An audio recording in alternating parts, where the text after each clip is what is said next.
Hello' everyone, এইটো যোৱাকালিৰ video' যিহেতু কালি নাগপঞ্চমী মনসা এনেকুৱা পূজাবিলাক হৈছিলে আৰু আমাৰ মামাহঁতৰ ঘৰতো এনেকৈ মনসা পূজা পাতিছিল। আমি যোৱালৈকে পূজাৰ পূৰা আয়োজন চলি আছে আৰু তাৰপিছত আমি চাহ পানী খাই আটাইকেইটা ওলাই আহিছোঁ। আৰু আটাইকেইটা ওলাই অহাৰ কাৰণটো হৈছে পৰিৱেশ।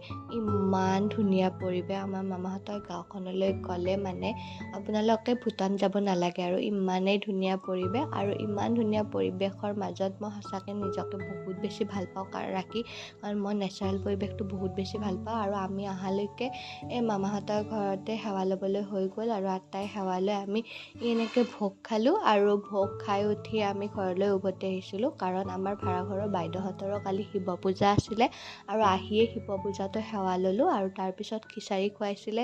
ধুনীয়াকৈ খিচাৰি খাই বৈ লৈ মই একদম পেট ফুল। আৰু তাৰপিছত মই আজিৰ ভিডিঅ'টো সামৰিছোঁ। মোৰ মাতটো ভাঙি আছে, তাৰ কাৰণে চৰি, বাই।